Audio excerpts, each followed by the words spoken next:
Bienvenidos a todos, buenas tardes nuevamente a cada uno de ustedes. Es un placer poder estar en este espacio de estudio de la Torá, este espacio que hemos destinado semanalmente para poder estudiar toda la Torá, que comprende los primeros 5 libros que conocemos el día de hoy como el Antiguo Testamento o el Tanakh eh, para los judíos y que contiene toda la instrucción para el pueblo de Israel, del cual somos parte, y también de nuestro Mesías, Jesús, que llamamos en el griego, Yeshua, su nombre verdadero, la misma Torá que él estudió y cumplió, y como seguidores y discípulos de el Mesías, también debemos estudiar esta Torá. Es un placer poder arrancar también este nuevo año secular 2021, aunque en nuestro año hebreo estamos en el 19 de Tevet. Estaremos finalizando el año aproximadamente en el mes de marzo, pero pues arrancamos este ciclo en nuestro planeta occidental que vivimos también, y por supuesto debemos dar gracias y hacer todos los planes respectivos. El día de hoy ya estamos finalizando el libro de Bereshit o el libro de Génesis. Han sido 12 semanas de estudio y de lecciones muy interesantes a través de Bereshit. Aunque Génesis tiene tantas lecciones, tratamos de abarcar algunas de ellas, de poder profundizar, de traerlas hacia nosotros. Y por supuesto, como vimos a través de todo el Génesis, hay una cantidad de personajes que le apuntan a Yeshua el Mesías. Recordemos desde Abraham, Abel, Enoc, Noé, Abraham, Isaac, Jacob y José o Yosef, como se pronuncia en el hebreo. Hay una gran cantidad de prototipos hacia el Mesías, y específicamente el que estamos finalizando, Yosef, es el ejemplo perfecto del Mesías en este Bereshit. Génesis arranca con la creación de un mundo perfecto, la creación del hombre y por supuesto de su pueblo para recibir adoración, y finaliza con un pueblo en tierra extraña, por supuesto refugiado, como lo vimos allí en el Mesías, que es la misma gematría, el mismo significado numérico que vimos para el Mesías, igual que Gosén. Así que el pueblo termina refugiado en el Mesías y próspero en esa tierra de Gosén, donde pudo permanecer, donde pudo sobrevivir al hambre que azotaba la tierra. También Génesis arranca con dos hermanos en pelea, y es una pelea de hermanos que se prolonga a través de todos los patriarcas. Vemos también que no solo Abel y Caín, sino también vemos a Isaac e Ismael en disputa. Luego vimos a Jacob y Esaú, a José y sus hermanos, y finalizamos con dos hermanos que hoy vamos a hablar un poquito más, que son Efraín y Manasés, que son los hijos de Joseph, que a diferencia de todos los demás hermanos, ellos sí terminan en paz. Y creo que es un hermoso mensaje que nos deja Bereshit. La próxima semana ya arrancaremos con Shemot o Éxodo, que tiene un mensaje extraordinario.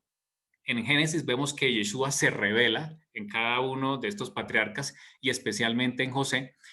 En Shemot arrancamos con un pueblo en esclavitud y vienen los juicios, la salvación. Es el libro de la gracia, cómo el Señor va a salvar a su pueblo por gracia, porque ellos no podían hacerlo, los saca de Egipto, les da la liberación de esa esclavitud y los lleva porque quiere casarse con la novia, quiere casarse con su pueblo a través del pacto.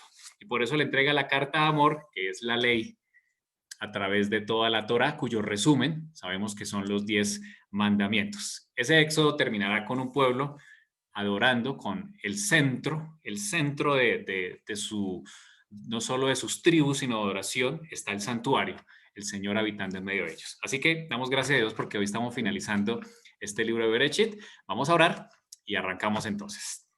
Nuestro Padre, te damos gracias por el privilegio de poder estudiar tu palabra. Gracias, Señor, porque nos has dado tu Torah. Tú eres el donador. Elegiste a tu pueblo, Israel, a nosotros que estábamos en la diáspora nos injertaste cuando aceptamos al Mesías en nuestro corazón. Queremos, Señor, también caminar en la Torá, crecer en la abundancia, Señor, en el conocimiento tuyo, en la relación del Salvador, que esta relación en la cual, Señor, quieres casarte con tu pueblo, con la novia. Queremos, Señor, honrarte, darte las gracias por la salvación y obedecer en amor, no como requisito, sino en respuesta de amor a todo lo que has hecho por nosotros. Danos sabiduría, Señor, para entender, para sacar las lecciones que quieres que tengamos en el día de hoy para cada uno de nosotros. Hay una lección individual para nosotros aquí en el día de hoy. Danos sabiduría, danos tu espíritu. Lo pedimos en el nombre de tu Hijo Yeshua. Amén.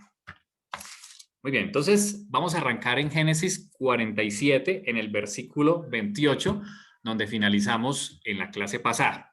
Así como lo hicimos, vamos a ir leyendo cada capítulo y vamos a extraer algunos temas bien interesantes de estos últimos capítulos. El tema de hoy lo hemos titulado precisamente la Parashá, Vallejí, es el nombre de esta porción, y le hemos puesto allí el mandamiento de bendecir a nuestros hijos y los 144,000. Así que vamos a arrancar con un voluntario que arranque leyendo desde Génesis 47, el versículo 28, desde el versículo 28 del capítulo 47 y todo el capítulo 48. Vamos a hacer 3 lecturas el día de hoy. Así que un voluntario y vamos adelante con esa primera lectura. 47, 28 y todo el 48, ¿sí? Así es, muchas gracias. Dice, Jacob residió 17 años en Egipto y llegó a vivir un total de 147 años.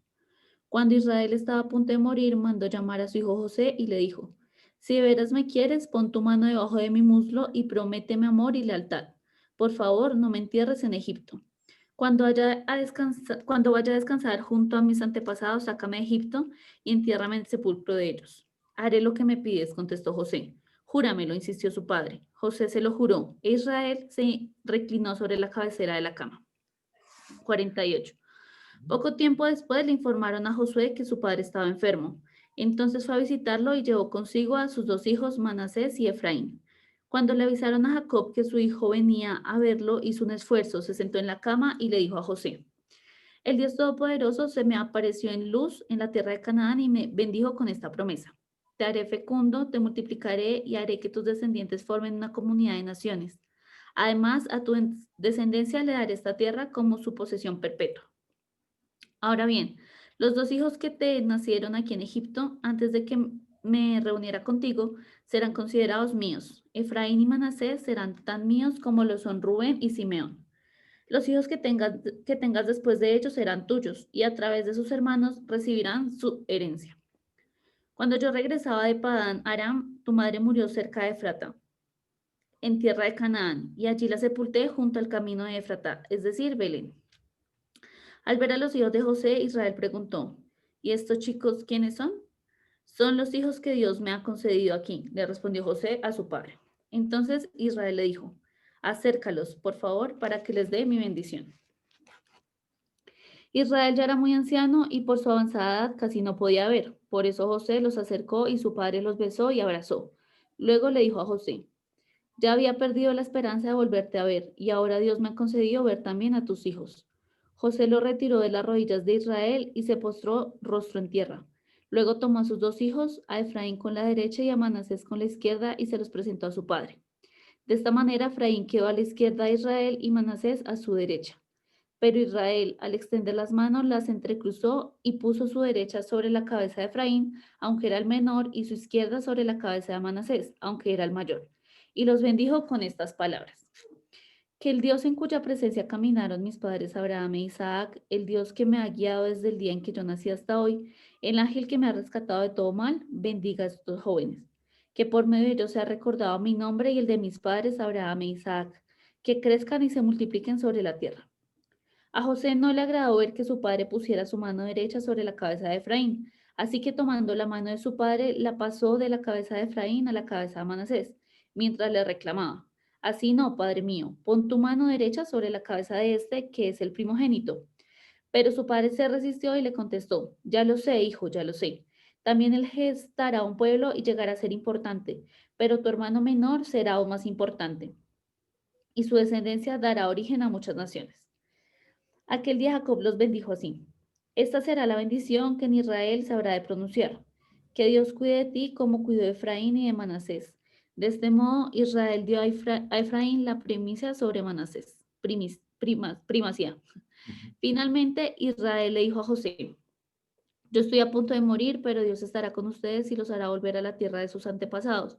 Y a ti, que estás por encima de tus hermanos, te doy Siquén, tierra que luchando a brazo partido arrebaté a los amorreos. Muchas gracias, Jessica. Gracias por esa lectura. Bien, vamos a ver algunos aspectos interesantes aquí en en este primer capítulo. Voy a proyectar en este momento.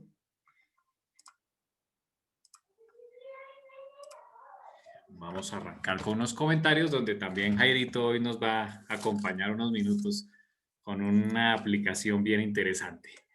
Entonces, aquí vemos el título que le hemos puesto a la porción del día de hoy.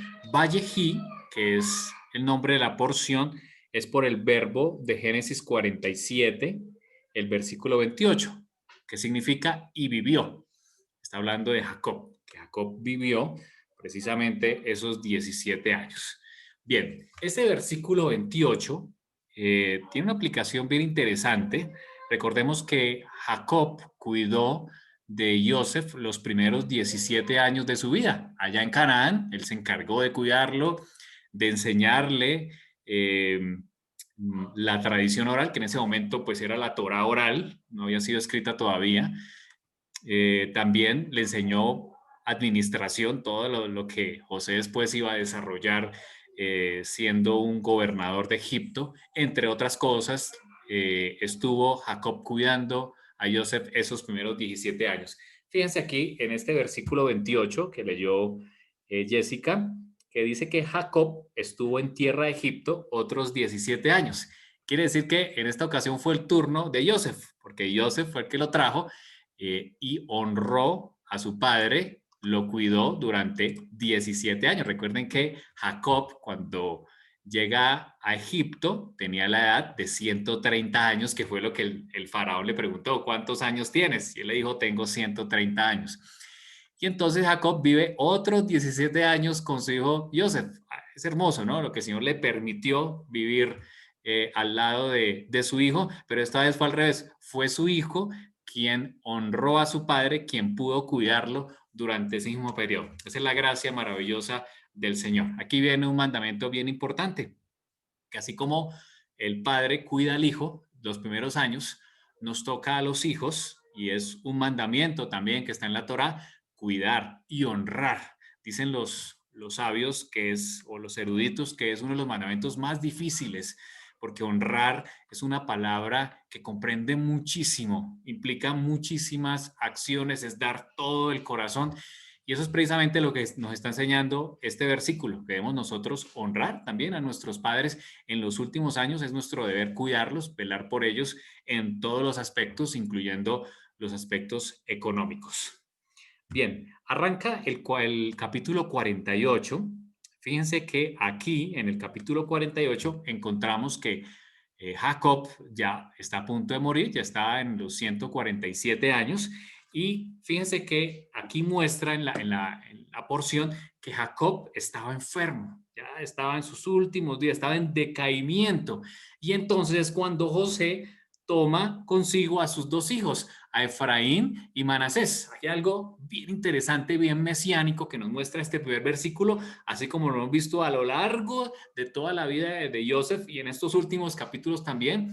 Es que precisamente en esa angustia, en esos últimos días de tribulación de Israel o de Jacob, es que va a haber un acercamiento entre Israel y Efraín y Manasés. Ese Efraín y Manasés, que son los hijos que nacieron en la diáspora, los hijos adoptivos, porque vemos, como leyó Jessica, en el versículo 5, que Jacob le dice a José que esos dos hijos no iban a ser de él, Esos 2 hijos, le dijo, van a ser míos, los adopto. Hay un versículo hermoso que ya vamos a leer del Nuevo Testamento que nos dice que también nosotros somos adoptados. Así que esos 2 hijos nacieron en la diáspora, nacieron fuera de Israel y vendrán justamente cuando haya una crisis en Israel, vendrán y se acercarán. Es más, también vendrá el Mesías, porque dice la Escritura en el versículo 1 del capítulo 48 que se acercará también Joseph, que es símbolo de Yeshua. Es que vemos algo tremendo, que al final de los tiempos va a haber una unión, esa reunión que solo Yeshua puede hacer, así como Joseph o José pudo reunir a sus hermanos y a su padre junto con sus hijos. Yeshua también en estos últimos tiempos va a acercar a nosotros, los que conocimos acerca de la palabra a través de Yeshua o de Jesús, como lo conocimos en nuestro entorno, podremos, ¿cierto? O nos acercaremos junto con el remanente, como Jairito nos lo ha explicado muy bien, también del pueblo de Israel y otros pueblos que vendremos para recibir al Señor. Así que aquí hay una reunión. Todos los que queden en el remanente, dice Apocalipsis, los que guardan la Torá, cuyo resumen son los 10 mandamientos y tienen la fe de Yeshua. Ahora, hay algo bien interesante aquí en el versículo 8, que hay una pregunta. El versículo 8, cuando Israel, fíjese que no lo llama Jacob, sino lo llama Israel, ve los hijos de José y le dice, ¿quiénes son estos? Es bien interesante esa pregunta que le hace Jacob. Ahora, es muy probable que durante muchos años los nietos hayan visitado a su abuelo, Jacob, pero aquí la pregunta tiene una connotación profética. Apocalipsis capítulo 7, en el versículo 13, Apocalipsis capítulo 7, versículo 13, cuando Juan, el que escribe, por supuesto inspirado, el libro de Revelaciones, está escribiendo en el capítulo 7 acerca de un número que son 144,000 y que son sellados. También dice en el versículo 13, uno de los ancianos, también era un anciano, habló diciéndome, estos que están vestidos de ropas blancas, habían unos allí que estaban vestidos de ropas blancas, que son 144,000 y son sellados, ¿quiénes son? ¿Y de dónde han venido? Así que aquí vamos a hacer una conexión, voy a darle en este momento el espacio a Jairito. Jairito nos va a hablar acerca de qué son esos 144,000, porque precisamente vemos esta conexión entre Génesis y Apocalipsis capítulo 7. ¿Quiénes son esos 144,000 y cómo podemos aplicarlos hoy a nuestra vida? Adelante, Jairito. Ok, muchas gracias, Javier. Un saludo para todos, es un gusto estar con ustedes esta tarde. Para mí es una bendición saludarlos. Los que no me conocen, estoy aquí en Broward, en Estados Unidos, cerca de Miami, y venimos estudiando ya con Javier y el grupo, que me parece maravilloso todos estos temas que se están tratando. Yo vengo estudiando desde hace ya más o menos unos 20 años todos estos aspectos, pero me he centralizado en el libro de Apocalipsis porque me hace muy interesante sus estructuras numéricas. Entonces, lo que yo quiero ver esta tarde mostrarles es, de acuerdo a lo que yo he encontrado, la forma de explicar los 144,000 y quiénes son los 144,000. Entonces, para eso me voy a valer de un PowerPoint. Entonces, un momentito, si me permites compartir. Sí, dame un segundo, te doy la... Listo, ya puedes compartir, Jairito. Ok, gracias. Entonces, como ven acá, el título que tenemos aquí son los 144,000 sellados. Voy a tratar de resumirlo más rápido para que puedan extender, pero si en algún momento tienen alguna pregunta o quieren ahondar en esto, podríamos discutirlo luego. Incluso yo tengo un video en YouTube que puedan después ver con más detenimiento de las cosas que de pronto no queden completamente detalladas esta tarde. Bueno, entonces los 144,000, ¿quiénes son? Cuando leímos el capítulo 7 de Apocalipsis, del 1 al 3, nos encontramos con algo muy interesante y vamos a leerlo.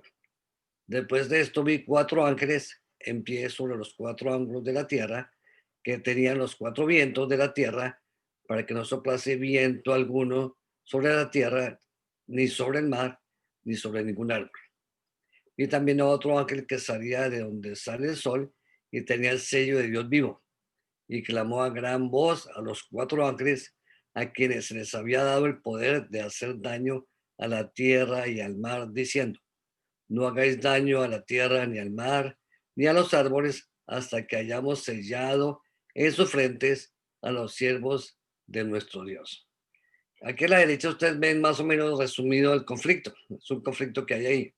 4 ángeles que detienen en los 4 ángulos de la tierra a los 4 vientos, y aparte de eso hay otros 4 ángeles que también están ahí esperando para hacer daño. Entonces, lo que vemos aquí es un conflicto 4, 4, 4, 4. Es interesantísimo. Pero ¿por qué ese conflicto y por qué los 144,000 son anunciados previamente con este conflicto? ¿Por qué? Porque ahí en adelante, el capítulo 7, si ustedes lo siguen leyendo, se van a dar cuenta que dice que los 144,000 son de las 12 tribus de Israel y son 12,000 por cada tribu.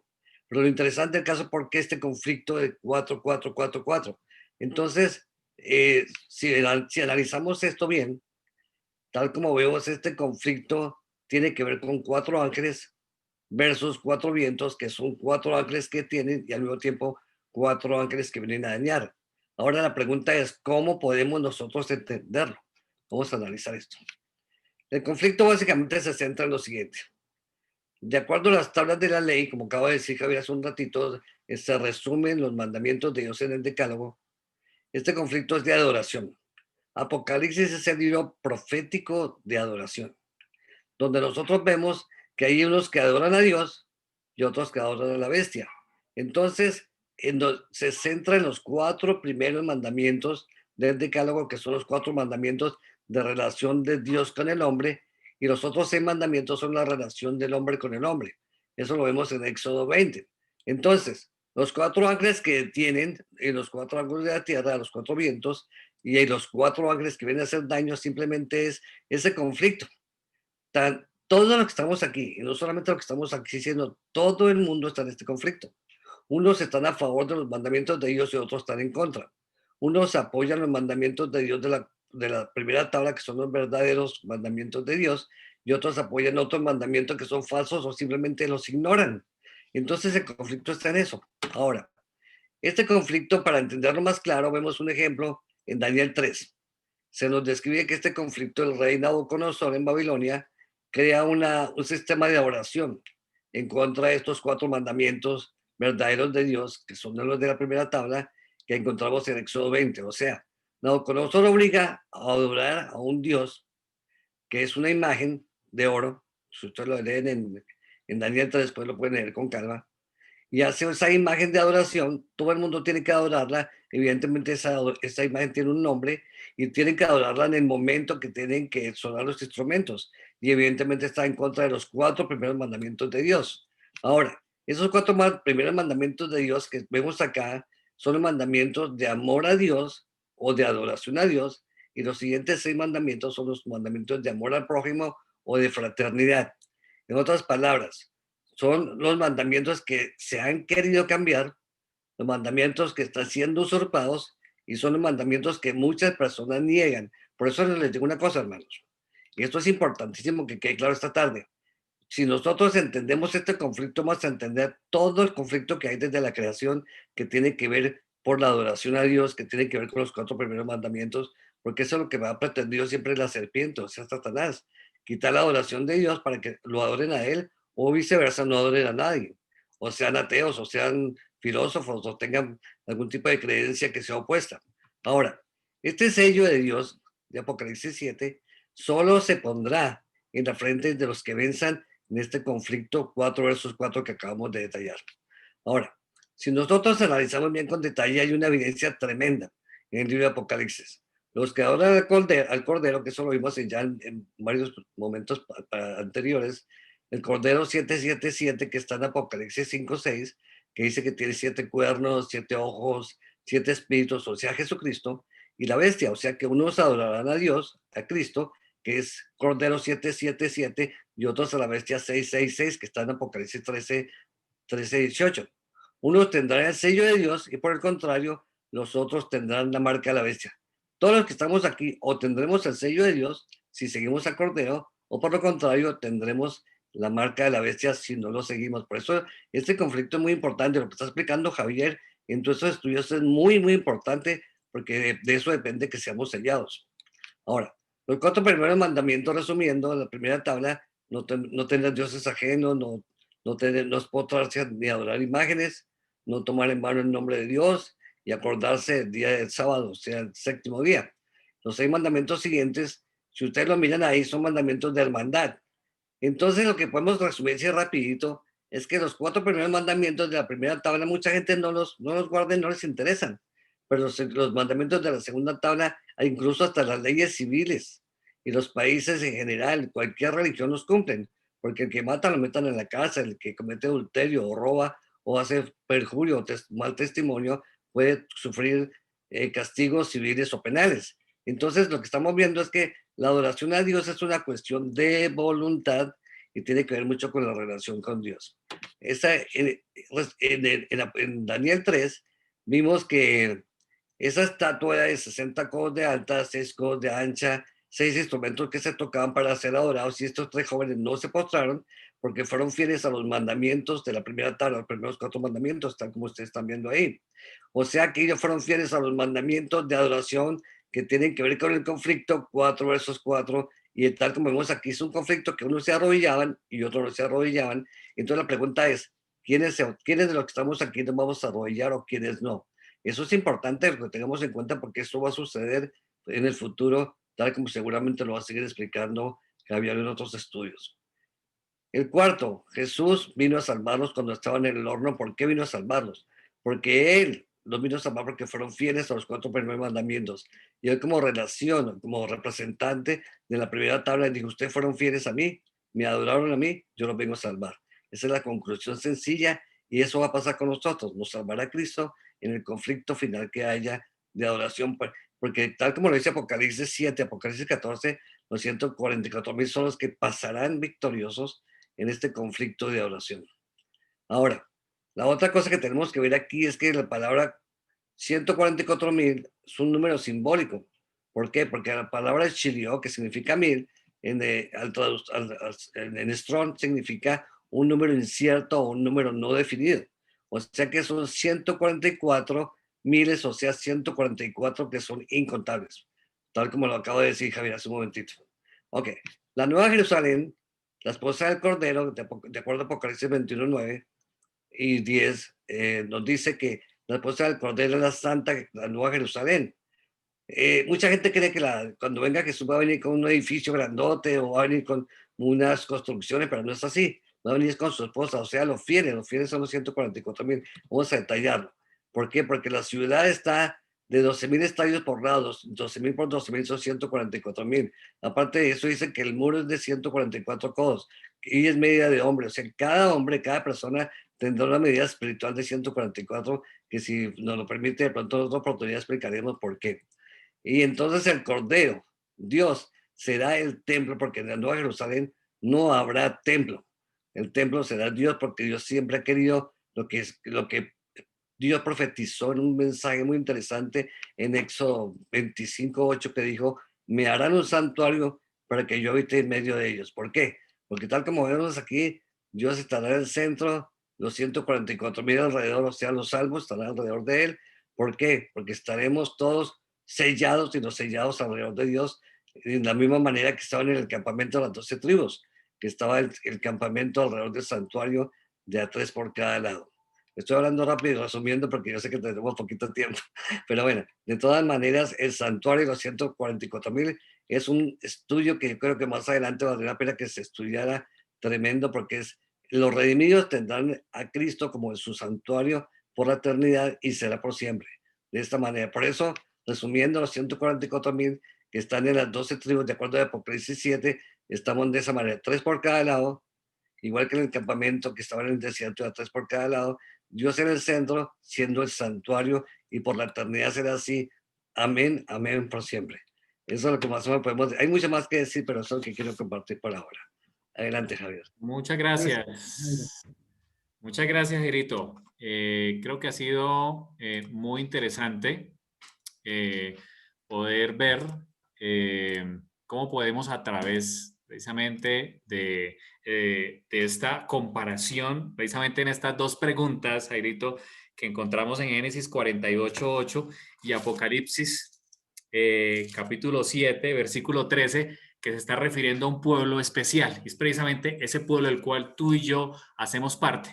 Entonces podemos ver que en estos dos hijos de José, que que Jacob adopta como hijos suyos, hay una representación de este pueblo del tiempo final, que Apocalipsis habla como de los 144,000, los que guardan la Torá y tienen el testimonio de Yeshua.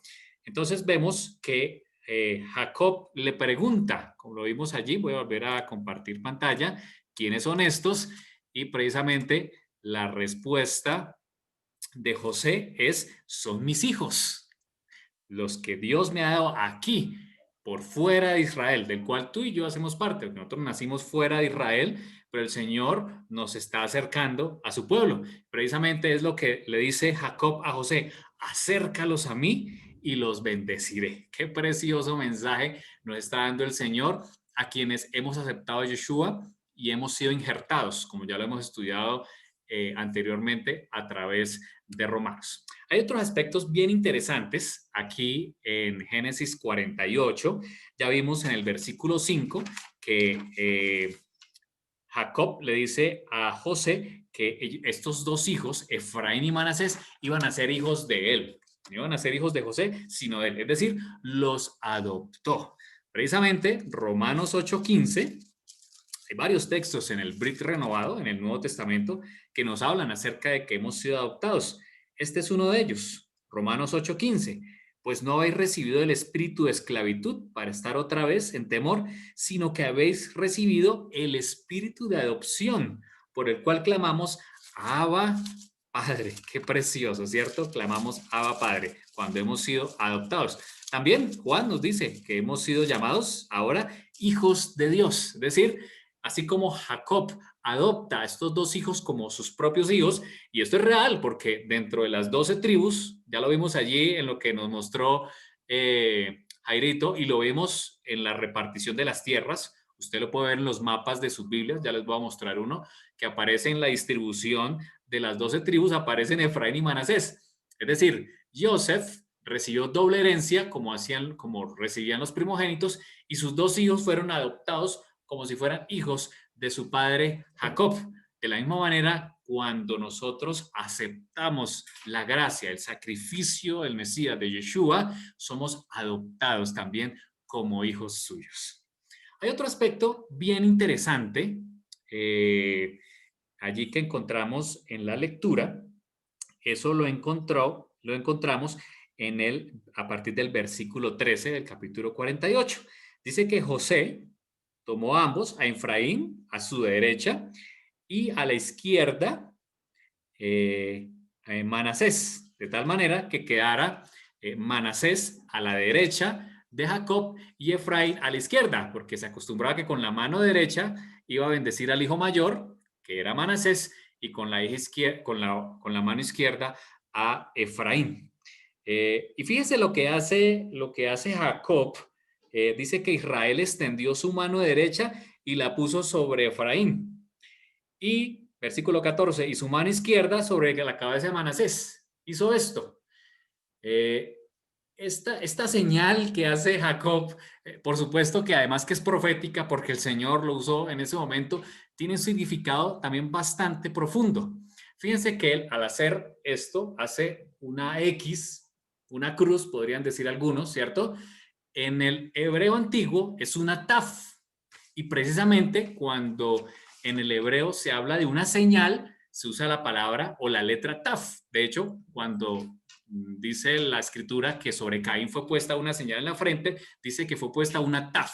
Aquí la vemos a mano izquierda, la taf moderna, este es en el hebreo moderno, pero en la taf antigua es una X, es una X. Hay una señal de eso también que encontramos en el libro de Ezequiel. Ezequiel nos habla también de una señal, así como nos acaba de hablar Jairito. Este texto, Génesis 48, está muy ligado a Apocalipsis 7. Tienen muchas cosas en común y lo vamos a ver aquí, por eso quisimos invitar a Jairito que nos apoyara con esta parte de Apocalipsis 7. En Ezequiel capítulo 9, versículo 4. Ezequiel 9:4 está hablando acerca de una visión. Dice, le dijo Adonai, pasa por en medio de la ciudad, por en medio de Jerusalén, es decir, sobre su pueblo, y ponles ¿qué? Una señal, séllalos. Fíjense que es muy parecido a Apocalipsis capítulo 7, a los escogidos. En el hebreo dice, ponles una taf, ponles una X. Fíjense que aquí Jacob está haciendo una taf, está colocando una señal frente a estos dos hijos que, de los cuales son una representación de los 144,000. O sea, muy similar. Apocalipsis 7 vuelve a repetir lo que ya pasó en Génesis 48. Jacob pone sus manos haciendo la señal de una taf sobre sus hijos. De hecho, pregunta, ¿quiénes son estos? Lo mismo que sucede en Apocalipsis 7. Y José le responde, son mis hijos. Y Jacob dice, ahora serán mis hijos. Así que vemos aquí que así como el Señor pone una señal sobre su pueblo en Apocalipsis 7, aquí Jacob está haciendo la profecía también al hacer la misma señal y colocando precisamente su mano en las frentes, donde es colocada la señal de los redimidos o de los 144,000. Es un símbolo, por supuesto. Aquí vemos que Efraín y Manasés, al ser adoptados, se convierten en un símbolo de todo el pueblo, de todos los 144,000 que han de ser salvos, los que guardan la Torá y tienen el testimonio de Yeshua. Vamos a pasar al capítulo 49. Así que vamos a invitar a otro voluntario. Este capítulo es hermosísimo y vamos a leer el capítulo 49.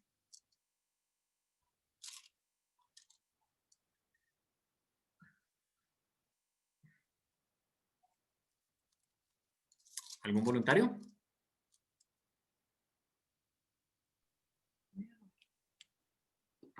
Listo. Dice así, llamó Jacob a sus hijos y dijo, acercaos y os declararé lo que ha de aconteceros en los días venideros. Acercaos, oíd hijos de Jacob, escuchad a vuestro padre Israel. Rubén, tú eres mi primogénito, mi fortaleza y el principio de mi vigor, el primero en dignidad, el primero en poder. Impetuoso como las aguas, ya no serás el primero, por cuanto subiste al lecho de tu padre.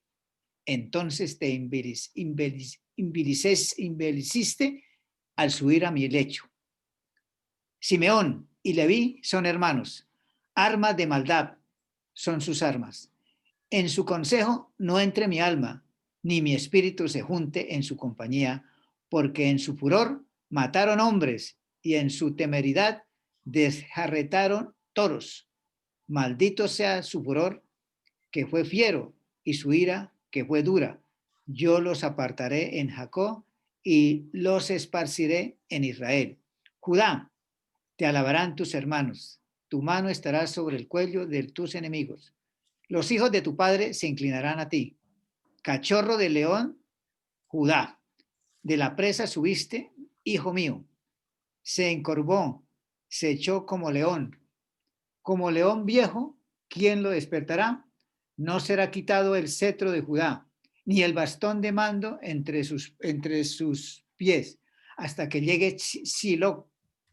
A él se congregarán los pueblos, atando a la vid su pollino, y a la cepa el hijo de su asna. Lavó en el vino su vestido, y en la sangre de uvas su manto. Sus ojos son más rojos que el vino, y sus dientes más blancos que la leche. Zabulón habitará en puertos de mar, será puerto para las naves y llegará hasta Sidón. Isaacar, asno fuerte, que se recuesta entre los apriscos. Al ver que el descanso será bueno y la tierra deleitosa, bajó su hombro para llevar carga y sirvió como un esclavo. Dan juzgará a su pueblo como una de las tribus de Israel. Será Dan serpiente junto al camino, víbora junto a la senda, que muerde los talones del caballo y hace caer hacia atrás al jinete. Tu salvación he esperado, oh Jehová. Agad, un ejército lo asaltará, mas él acometerá al final.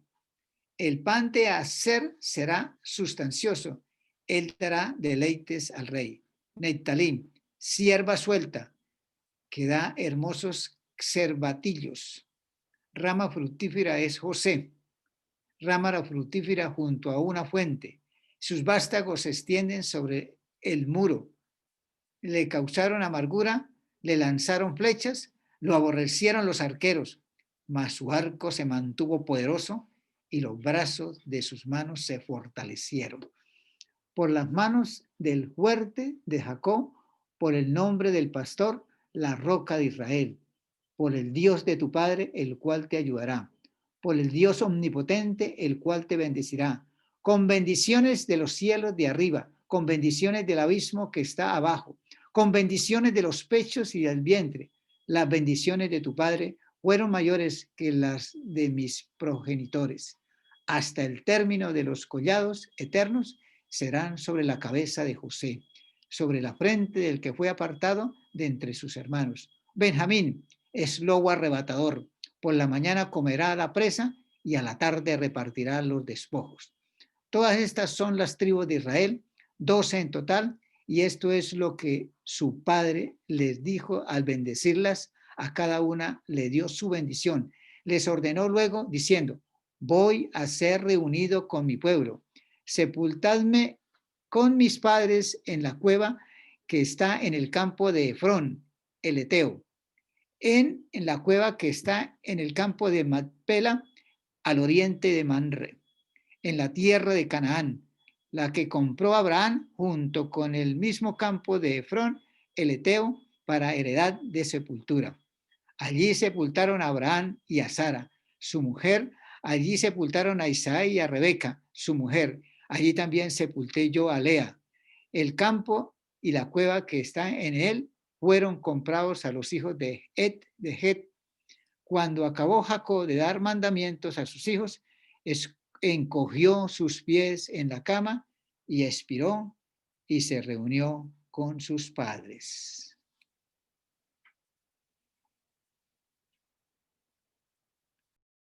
Tiene apagado el micrófono, Mao. Perfecto, muchas gracias. Gracias a mi papá por la lectura del capítulo 49. Un capítulo que tiene tantas profecías y juntas que pues eso merece incluso un tema o varios temas aparte. Vamos a tocar algunos de los temas que aparecen aquí en el capítulo 49, en donde Jacob llama a sus hijos. Y al igual que como José, cuando sus hermanos se le presentaron, les dijo: vengan a mí, acercaos, y les voy a decir. De acuerdo a la parte final que leyó mi papá, en el versículo 28, era una bendición. No parece una bendición para algunos hijos, ¿cierto? Allí lo vimos, ¿no? Parece más bien castigos o consecuencias. Pero hay un mensaje, por supuesto, hermoso para cada uno de ellos. Vemos aquí a mano izquierda superior la distribución de las 12 tribus de Israel. Si se dan cuenta, en la parte norte quedaron la mayoría de las tribus. Esta parte norte desde Benjamín, donde hoy es Jerusalén, hacia arriba es el reino del norte, incluyendo Rubén, que se separó después del reinado de Salomón, se separó el reino del sur, el cual quedó Judá, y Simeón quedó dentro de Judá, quedó acogido dentro de Judá. Si se dan cuenta, las tribus que más ocupan territorio precisamente son los hijos de José, que son Manasés y Efraín, las tribus que fueron bendecidas y que ya sabemos que nacieron fuera del territorio de Israel. Estos dos hijos nacieron fuera del territorio de Israel, pero el Señor los bendijo grandemente. Hay algo interesante aquí, finalizando el capítulo 48, antes de arrancar con el capítulo 49, y es que precisamente en el versículo 20 que leyó Jessica, dice que Jacob los bendijo. Ya vimos que cruzó sus brazos porque pues Efraín iba a ser más grande que Manasés, pero dice el versículo 20, dice que los bendijo aquel día diciendo, en ti bendecirá Israel, en ti bendecirá Israel diciendo, hágate Dios como a Efraín y como a Manasés. En otras versiones dice, de aquí en adelante se bendecirá así a los hijos de Israel, que el Señor te haga o que el Señor te bendiga, como bendijo a Efraín y Manasés. Aquí vemos el mandamiento, ya vimos el mandamiento en José de honrar a padre y madre, aquí vemos un segundo mandamiento, y es el mandamiento de bendecir a nuestros hijos. Esto se sigue haciendo y precisamente justo cuando arranca cada Shabbat, en esa recepción o en esa cena del viernes en la noche o del Shabbat, es una oportunidad para poder poner nuestras manos sobre nuestros hijos, así como lo hizo Jacob, ¿cierto? Y bendecirlos a estos dos hijos que tienen algo en particular. Número uno, nacieron en la diáspora, nacieron en Egipto, ¿cierto? En un pueblo pagano, pero se mantuvieron fieles. Encontramos también que estos dos hijos no había peleas, o no muestra la escritura, por supuesto, ¿no? Todos los hermanos pelean, pero no había discordias entre estos dos hermanos como si lo hubo en sus ancestros. Así que hay algo muy especial en eso, y además que fueron bendecidos, y por supuesto que son un símbolo de los 144,000. Así que aquí hay un mandamiento para que usted pueda también bendecir a sus hijos. Hay una oportunidad hermosa cuando arranca el Shabbat de usted poder colocar las manos sobre sus hijos y poderlos bendecir y decir lo mismo que dijo Jacob, que el Señor te haga como Efraín y Manasés. Así que eso lo podemos hacer desde el vientre. Así que Darly y Diego, desde el vientre podemos bendecir a nuestros hijos. Es una oportunidad hermosa de decir a las mujeres, las podemos bendecir diciéndole que el Señor te haga como Sara, como Rebeca y como Lea. Y a nuestros hijos, que Dios te bendiga, como a Efraín y Manasés. Es una bendición que desde allí en adelante, de acuerdo a lo que menciona Jacob, debemos hacerlo, bendecir a nuestros hijos. Y por eso ellos heredan una gran cantidad de tierra, estos hijos. Muy bien, entonces en las bendiciones vamos a dedicarnos a solo a unas poquitas, no podemos ir a todas las bendiciones sobre las tribus.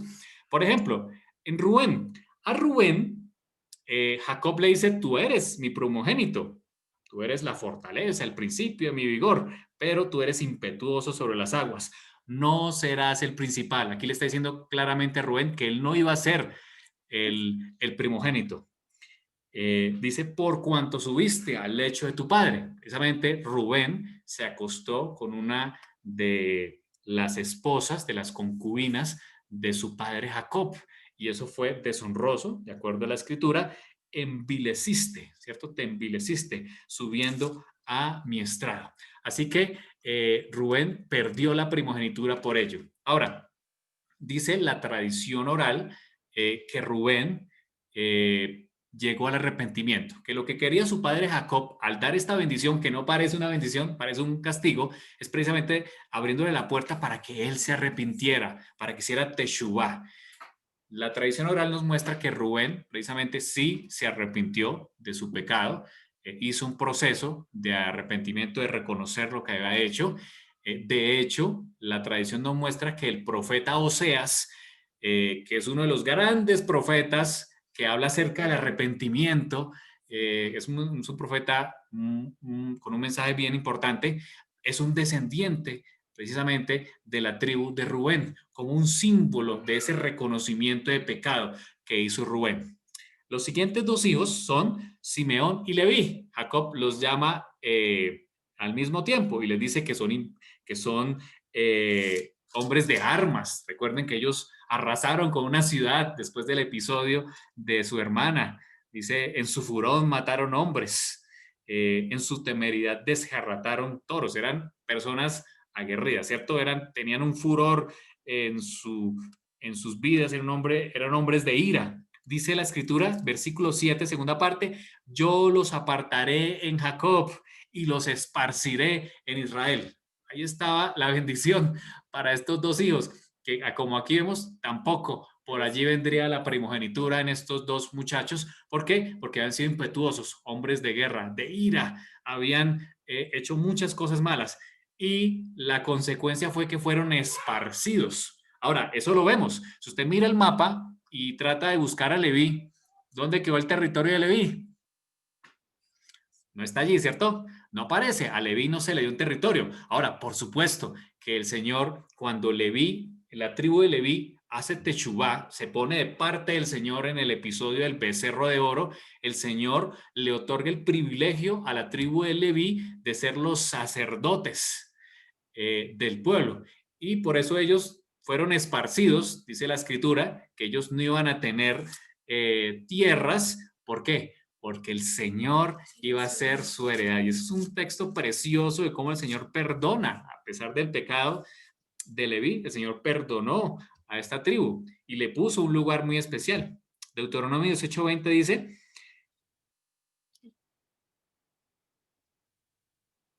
creo que no es 18:20.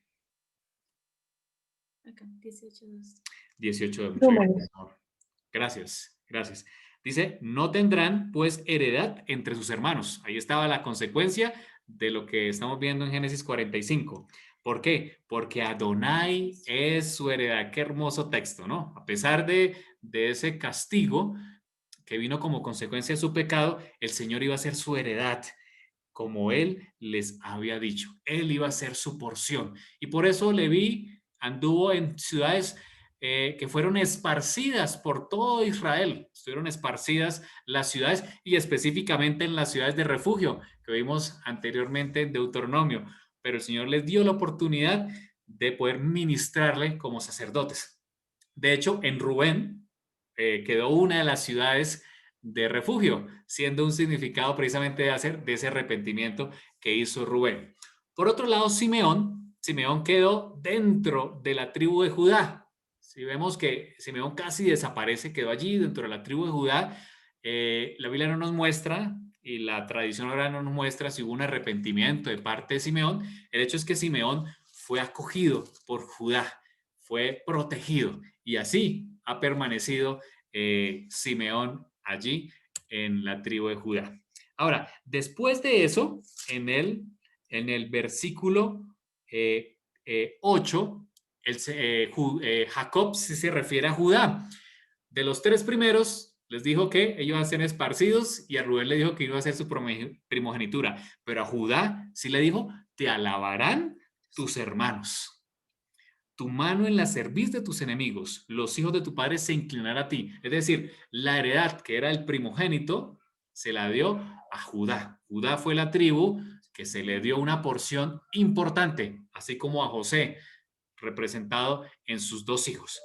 Ahora, si vamos más adelante, a partir del versículo 22, se está hablando acerca de José como símbolo del Mesías. Fíjense todas las bendiciones que vienen, que son precisamente bendiciones que vienen a través de nuestro Mesías Yeshua. Rama fructífera es Yosef, rama fructífera junto a una fuente, cuyos vástagos se extienden sobre el muro. Le causaron amargura, eso le pasó al Mesías, le asetearon, le aborrecieron los arqueros, mas su arco se mantuvo poderoso y los brazos de su mano se fortalecieron por las manos del fuerte de Jacob. Fíjense lo que dice allí, por el nombre del pastor, la roca. Sabemos que siempre la roca es un símbolo de Adonai, ¿cierto? Del Señor y también del Mesías.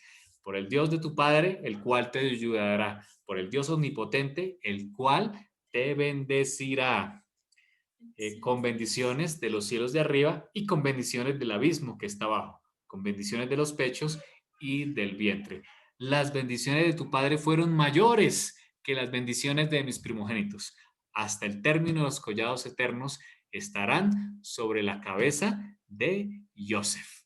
Y sobre la frente, nuevamente ahora la frente, como vimos en los sellados, del que fue apartado entre sus hermanos. Así que vemos aquí que Yosef recibe toda la autoridad, así como Yeshua la recibió de su padre.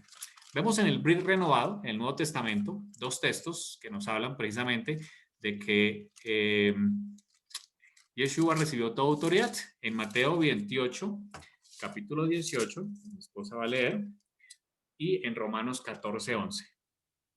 Dice así, y Yeshua se acercó y les habló diciendo, toda potestad me es dada en el cielo y en la tierra. Fíjense que es lo mismo que vemos allí en Génesis 49. Vamos a Romanos, capítulo 14, versículo 11.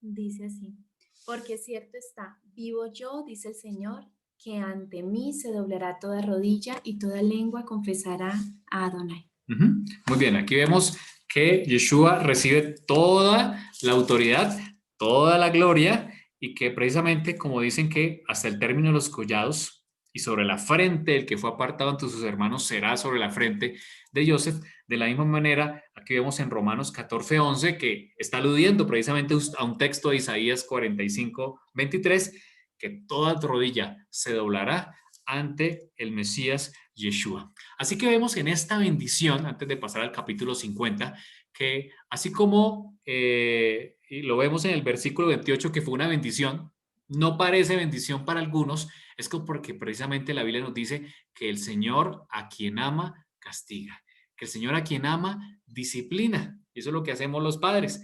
También Jacob quería lo mismo de sus hijos, en especialmente, ya lo vimos, Rubén, Simeón y Leví, y precisamente logró, como nos muestra la historia, que ellos se arrepintieran y pudieran tener esa heredad. Pues acá es importante para los que somos papás que el Señor nos dé sabiduría, ¿no? Para que podamos guiar a nuestros hijos hacia ese futuro que el Señor ha trazado para ellos, ese propósito especial, y que el Señor nos permita bendecirlos y acompañarlos para ese proceso, que es lo que nos enseña Israel a través de esa bendición tan hermosa que le da a sus hijos, y que nuestros hijos sientan la bendición sobre ellos y que puedan nuestros hijos avanzar hacia este propósito maravilloso para el cual el Señor los creó, ¿no? El Señor nos ha dado un propósito a todos y es nuestro trabajo y nuestra labor como papás ayudarlos a encaminarse hacia ese camino para el cual el Señor los ha apartado. Amén. Gracias. Bien, vamos con el último capítulo y ya cerramos esta parte. Capítulo 50. ¿Quién tiene el honor de leer el último capítulo de Bereshit o Génesis? Adelante.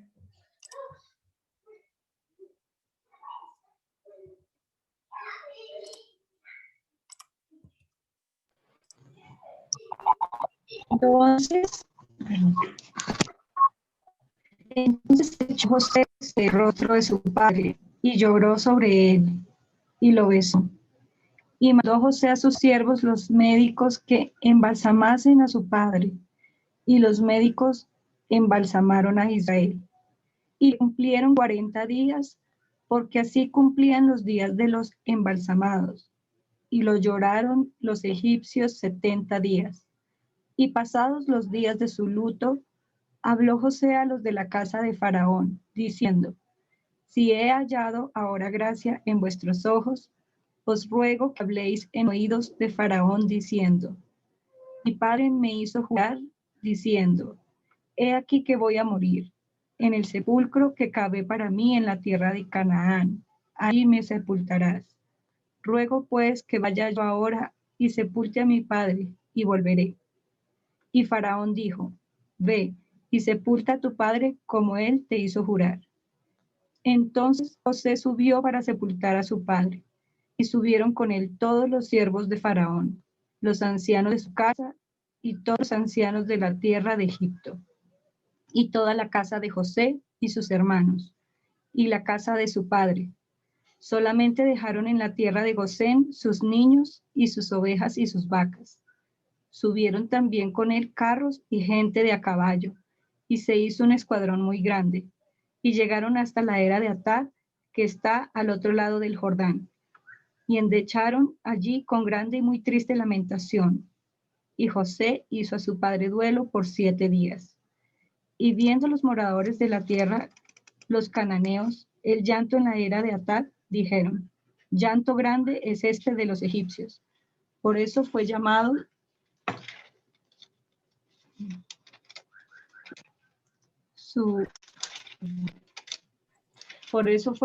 su nombre Abel Misraim, Sí. que está al otro lado del Jordán. Hicieron pues sus hijos con él según les había mandado, pues lo llevaron sus hijos a la tierra de Canaán y lo sepultaron en la cueva del campo de Macpela, la que habían comprado Abraham con el mismo campo, para heredad de sepultura de Efrón, el Eteo, el oriente de Mamre. Y volvió José a Egipto, él y sus hermanos, y todos los que subieron con él a sepultar a su padre, después que lo hubo sepultado. Muerte de José. Viendo los hermanos de José que su padre era muerto, dijeron: quizá nos aborrecerá José y nos dará el pago de todo el mal que le hicimos. Y enviaron a decir a José: tu padre mandó antes de su muerte diciendo: así diréis a José, te ruego que perdones ahora la maldad de tus hermanos y su pecado, porque mal te trataron. Por tanto, ahora te rogamos que perdones la maldad de los siervos del Dios de tu padre. Y José lloró mientras hablaban. Vinieron también sus hermanos y se postraron delante de él y dijeron: henos aquí por siervos tuyos. Y les respondió José: no temáis, ¿acaso estoy yo en lugar de Dios? Vosotros pensasteis mal contra mí, mas Dios lo encaminó a bien, para hacer lo que vemos hoy, para mantener en vida a mucho pueblo. Ahora pues, no tengáis miedo, yo os sustentaré a vosotros y a vuestros hijos. Así los consoló y les habló al corazón. Y habitó José en Egipto, él y la casa de su padre. Y vivió José 110 años. Y vio José los hijos de Efraín hasta la tercera generación. También los hijos de Maquir, hijo de Manasés, fueron criados sobre las rodillas de José. Y José dijo a sus hermanos: yo voy a morir, mas Dios ciertamente os visitará y os hará subir de esta tierra a la tierra que juró a Abraham, a Isaac y a Jacob. E hizo jurar José a los hijos de Israel, diciendo: Dios ciertamente os visitará y haréis llevar de aquí mis huesos. Y murió José a la edad de 110 años, y lo embalsamaron y fue puesto en un ataúd en Egipto. Joanita, muchas gracias por la lectura del último capítulo 50. Antes de darle el paso a mi esposa, que va a ser la conclusión de este capítulo, aquí vemos que fue llevado Jacob hasta la cueva de Macpelá. Esa cueva, que lo vimos, Abraham compró con un precio bastante elevado para poder ser él enterrado junto a Sara, y allí en esa cueva donde estaba Abraham y Sara, donde también se enterró a Isaac y a Rebeca, y donde también Jacob había enterrado a Lea, a su esposa. Casualmente no está Raquel, que era la amada, porque Raquel murió en el camino, ahí lo vimos en el texto, lo recordamos en el texto de hoy, murió en Efrata, sino Lea, la madre de Judá, de la tribu de Judá y de Leví, fue la que fue enterrada allá. Allá Jacob, en un cortejo impresionante, sin precedentes, como un símbolo, por supuesto, del pueblo de Israel, fue enterrado allí, de tal punto que dice la escritura que los cananeos se dieron cuenta de que es algo grande de Egipto, alguien grande de Egipto estaba siendo enterrado allí. Ahora, pasa algo aquí, y que los hermanos de José dijeron: ahora sí, nos tocó. Muere nuestro padre y ahora sí nuestro hermano José se va a vengar de nosotros. ¿Qué decimos allí?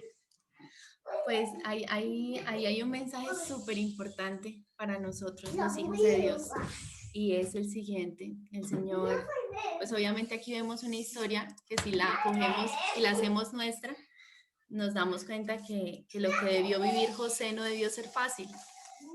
Y él tenía todo el derecho a reprocharle a sus hermanos el comportamiento de ellos, ¿verdad? Les pudo haber dicho: bueno, por culpa de ustedes estuve esclavo, tuve que padecer, fui enviado a la cárcel, tantas cosas que él tuvo que vivir antes de llegar a ser el gobernador hoy.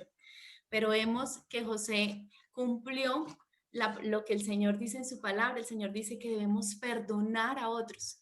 Y cuánta misericordia no nos presentó, que vemos a un José que en vez de ponerse a reclamarles nuevamente a ellos porque ve que sus hermanos vienen arrepentidos a él, dice que él se puso a llorar, ¿sí? Él lloró y les dijo: no se preocupen, por algo el Señor me trajo aquí. Y es un llamado para nosotros a tomar y a entender que la palabra del Señor nos invita a dar perdón y a recibir perdón, ¿sí? Hay un versículo que me encanta y quiero compartírselos y dice esto, dice, y cuando estés orando, que esto hace parte del Padre Nuestro, si tienen algo contra alguien, perdónenlo, para que también su Padre que está en el cielo les perdone a ustedes sus pecados. El perdón en la palabra del Señor desde Génesis hasta Apocalipsis es esa puerta abierta que el Señor nos da a nosotros para traer sanidad a nuestro corazón y para traer sanidad a otros y acercarlos a Él. Es importante que entendamos que por medio del arrepentimiento, tal como lo explicaba mi esposo, el arrepentimiento nos reconcilia, ¿sí? Pero ofrecer y dar perdón a otros que se han equivocado con nosotros también nos permite a nosotros experimentar un poco de esa gracia divina que el Eterno nos otorga a nosotros cada mañana. Y en la historia de José hay un ejemplo maravilloso de Yeshua. Dice la palabra del Señor lo siguiente, quiero leérselos. Dice así, perdón, 2 segunditos, se los leo. Por tanto, hermanos, sepan que por medio de Yeshua se les anuncia a ustedes el perdón de sus pecados. Ustedes no pudieron ser justificados de esos pecados por la ley de Moshe, pero todo el que cree es justificado por medio de Yeshua. El Señor quiere que nosotros vengamos a Él en arrepentimiento genuino. No, hay 3 niveles de arrepentimiento que creo que lo mandé en un audio cuando les hablé sobre el ayuno, que es muy importante que lo tengamos presente. Hay 3 niveles de arrepentimiento que debemos ir superando a lo largo de nuestro acercamiento con el Señor. El primer arrepentimiento es aquel por miedo a ¿qué? A una consecuencia, ¿cierto? El que nos lleva a pedir perdón por miedo a eso. El segundo, por miedo a romper esos lazos, ¿sí? Pero el tercero, que es al que el Señor aspira que lleguemos nosotros, es ese nivel en el cual nosotros lo amamos tanto a Él que no queremos faltarle ni hacerle sentir mal al otro, ¿sí? Porque van unidos los 3, ¿sí? Las 3 cosas. Es importante que sepamos que el Señor quiere reconciliarnos, no solamente con Él, sino con nuestros semejantes. Nuestro testimonio va enfocado hacia el perdón. Si yo aprendo a recibir el perdón que el Eterno me da, nos entrega a nosotros todos los días y aprendo a otorgar perdón a otras personas que me han ofendido, que me han hecho daño a lo largo de la historia, de mi vida, y aprendo a perdonar. No por temor a la consecuencia, no por miedo a romper una relación, sino porque entiendo que todos hacemos parte de algo. Un plan, decía José, y eso me parece maravilloso, porque cuando tú ves la historia de José, él dice, por algo Dios me trajo hasta aquí. Era su plan. Dentro del plan del Señor hay muchas cosas que nosotros a veces no logramos entender, ¿sí? Que nos suceden, que nos pasan, y que nosotros debemos aprender a perdonar y entender y aceptar la voluntad de Dios, que es perfecta. Mi trabajo es que otorgar perdón y recibir perdón del Señor. Y el Señor se encarga del resto para traer sanidad. Si ustedes se dan cuenta, los 2 hijos de José, que fueron Efraín y Manasés, levantaron una generación, ellos 2, que no vivió como sus hermanos, ¿sí? Ellos perdonaron y dieron perdón. No se levantaron el uno contra el otro, ¿sí? Y vemos en estos 2 hijos que se cumplió una nueva generación restaurada por el Señor. Y es lo que el Señor quiere hacer en nuestros hogares, en nuestras vidas, para que el Señor pueda cumplir su propósito y pueda venir muy pronto a reconciliarse con nosotros cuando Él regrese. Amén. Amén, muchas gracias. Creo que es una hermosa forma de terminar el libro de Bereshit, es con la invitación a perdonar, a hacer teshuvá, a hacer arrepentimiento y a restaurar, dado que había una generación, como dice mi esposa, que venía de peleas, ¿cierto?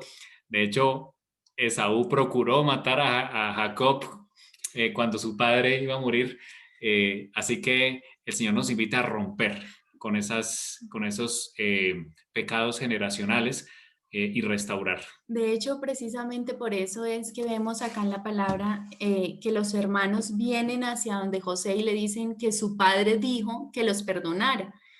Nosotros no encontramos en la escritura en ninguna parte que Israel o su padre les hubiera dicho a sus hijos, vayan y díganle a José que los perdone.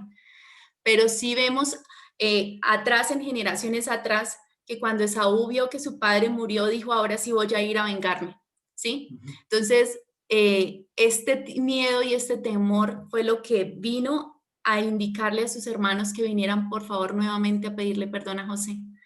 Y tenemos que dejar ese pasado atrás, el pasado que a veces nosotros hemos heredado de nuestras generaciones y que a veces no nos permite perdonar a otros, ni tampoco recibir el perdón. Y es precisamente por eso que este libro es tan hermoso y tan importante, porque estamos iniciando un nuevo año, un calendario nuevo, y qué más hermoso que iniciemos este año con la bendición del Señor para nosotros y para nuestras generaciones. Que el Señor traiga ese perdón a nosotros y nuestras oraciones puedan ser escuchadas por el Señor en este año que tenemos por delante. Amén, amén. Antes de orar, quiero una última frase. Oramos y pasamos a las preguntas. Esta frase, cada vez que terminamos un libro, decimos Hasak, Hasak, Benit Hasek, que significa esfuérzate, esfuérzate y que seas esforzado. Cada vez que vamos a arrancar un libro de la Escritura, qué hermoso es poder leerlo. Fueron las palabras que el Señor le dijo a Josué, Josué 1:7, diciéndole, esfuérzate, esfuérzate, que seas esforzado, ¿cierto? Que seas valiente.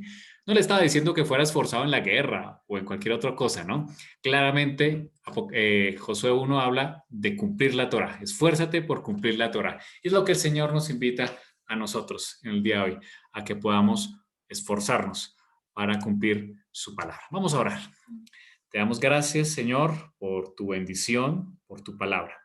Gracias, Señor, porque hoy hemos concluido este libro de Bereshit, de Génesis, en donde encontramos a través de toda la escritura el amor de Hashem, Dios Todopoderoso, al crear a su pueblo y a pesar del pecado, mostrar la figura del Mesías a través de su pueblo y de sus patriarcas, de Abraham, de Isaac y de Jacob, y especialmente en Yosef, con la revelación mesiánica que próximamente veremos en nosotros, quienes hemos nacido en la diáspora y fuimos injertados, pero también, Señor, en tu pueblo Israel.